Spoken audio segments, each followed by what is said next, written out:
Chicago has long been one of Donald Trump's favorite targets. At this point, it is frankly difficult to keep track of all of the ways he is trying to intimidate that city.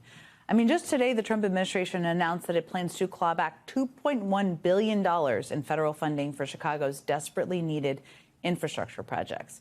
And those cuts come as Trump continues to threaten to deploy National Guard troops onto the streets of Chicago.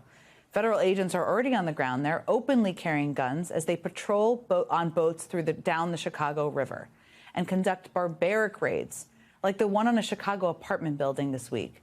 In the early morning hours on Tuesday, agents rappelled from Black Hawk helicopters and reportedly broke down people's doors, pulling men, women, and children, some of whom were naked, out of their apartments, separating families.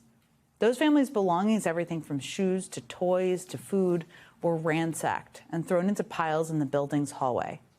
A man who lives in the building next door told CNN, "I've been on military bases for a good portion of my life, and the action I saw, it was an invasion." DHS says it has made more than 900 arrests in the Chicago area over the past few weeks, and many of those detainees have been taken to this ICE facility in Broadview, Illinois, a suburb of Chicago, where for the past few weeks, protesters have been vehemently demanding transparency, but have been met with tear gas and violent attacks by law enforcement. Democratic congressional candidate Kat Abughazaleh has been taking part in those protests and was thrown to the ground by ICE agents herself. You can see it right on the video there. Earlier today, she spoke at a press conference outside of the Broadview facility and described what she witnessed. This is a processing facility. It is only supposed to hold people for 12 hours at a time.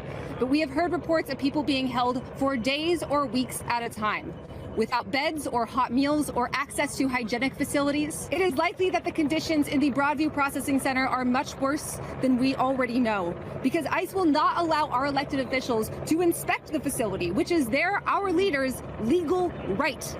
ICE masks their faces. ICE set up gates to keep us away from their crimes. ICE boards up their windows. Republicans have described Chicago as a war zone. They are obviously wrong. But Broadview is a war zone. It's a war zone with the government waging war on peaceful protesters. Joining me now from Chicago is Democratic congressional candidate who you just saw there in that video, Kat Abughazaleh.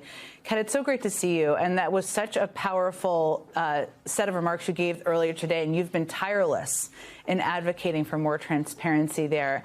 I just wanted to ask you, I mean, you've been on the ground, again, protesting at this facility. Can you just describe how the situation there has escalated over the past couple of weeks? Yeah, absolutely. And thank you for having me on to talk about this, Jen. This facility is where anyone that is abducted in the Chicago area probably ends up. This is where they end up. And as I described earlier, they're held in inhumane conditions. A few weeks ago, I believe about 6 weeks ago now, a couple of protesters were arrested at a vigil for peacefully blocking a van. And week after week, more and more people have showed up. I showed up the next week, and we have been out there every Friday morning to bear witness to deportations happening and to demand transparency, accountability, and safety from our leaders in regards to this ICE facility. Every single week, we have seen one-sided escalation from ICE. We come with songs and chants and signs. They come with tear gas and pepper bullets and flashbangs. They have started abducting protesters into the facility. They have started arresting press for doing their job. I have watched them target press multiple times. They tell families that are trying to deliver medication to their loved ones to leave before shooting them with pepper balls. They have tried to drive vehicles through protesters multiple times. This is a war zone, except it's a one-sided war. It is ICE agents in masks. We don't know who they are. In the 5-6 weeks I've been there now, I have seen 2 badge numbers the entire time. We don't know who these men are. We don't know what they're allowed to do. We don't even know what agency many of them work for. And they are just allowed to brutalize anyone that they want. That video that you showed, that was actually the 3rd time an ICE agent has picked me up and thrown me on the ground. And the worst part is that all the things I just described don't compare to what is actually happening in that facility. That is the reason we're out there protesting.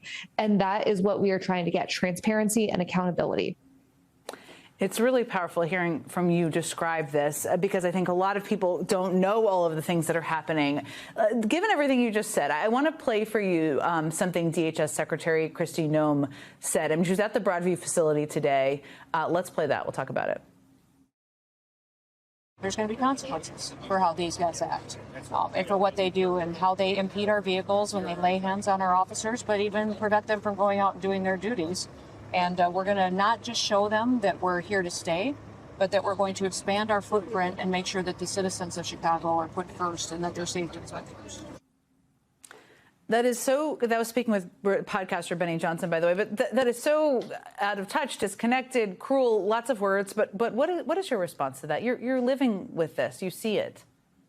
Yeah, I think Kristi Noem should have consequences. I think she should be tried at The Hague. What we are seeing from her operation are crimes against humanity. And if the response from ICE to people exercising their First Amendment right is to drive vehicles through them, is to shoot them, is to put a stationary gun on top of a roof, as we saw today, they shouldn't be allowed to operate. If that is what their operations entail, they should not be an agency in the United States. What I really want to stress to people is that none of this is normal. It is not normal to have masked men rappel down from helicopters into apartment buildings to arrest families in the middle of the night.